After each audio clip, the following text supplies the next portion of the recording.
Bonjour, aujourd'hui j'avais envie de vous parler de la solitude.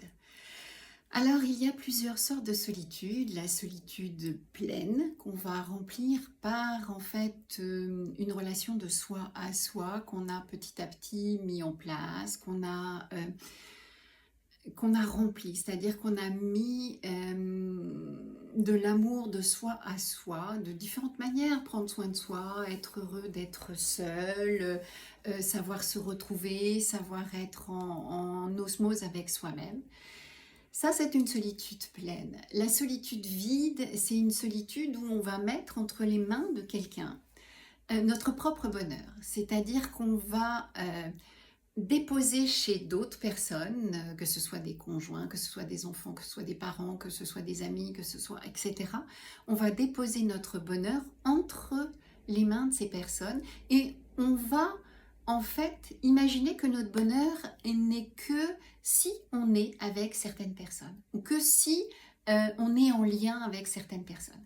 On peut retrouver ça où en fait quelqu'un se voit perdre l'être cher, que ce soit par séparation, divorce, que ce soit par mort, que ce soit par etc., etc.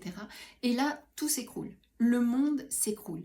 La personne n'existe plus parce qu'elle a mis entre les mains de quelqu'un son propre bonheur. Et elle est perdue. Ou alors on va voir quelqu'un qui va du coup essayer de remplir ce vide avec plein de gens. Donc on voit certaines personnes qui rappellent leurs ex parce que c'est plus simple, parce qu'on se connaît, parce que ceci, parce que cela. Tout simplement parce qu'il y a des moments de creux, des moments de solitude. Simplement parce qu'ils n'ont pas su être heureux avec eux-mêmes et créer leur propre bonheur.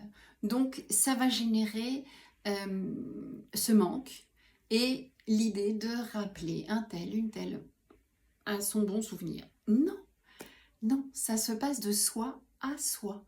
Et en aucun cas, on a à remplir ça.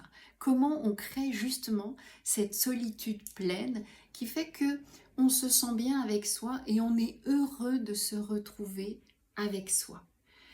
Qu'est-ce qui fait que une balade en montagne peut être aussi pleine quand on est seul que quand on est accompagné? Qu'est-ce qui fait que de mettre telle chose ou telle chose en place rend quand même les choses agréables, heureuses, pleines, seul et accompagné? C'est différent, certes, on ne partage pas les mêmes choses, mais on peut se partager à soi-même certaines choses. Et comment on met ça en place petit à petit? Voilà. Eh bien, vous pouvez toujours me retrouver sur YouTube, Instagram et Facebook. Bye bye!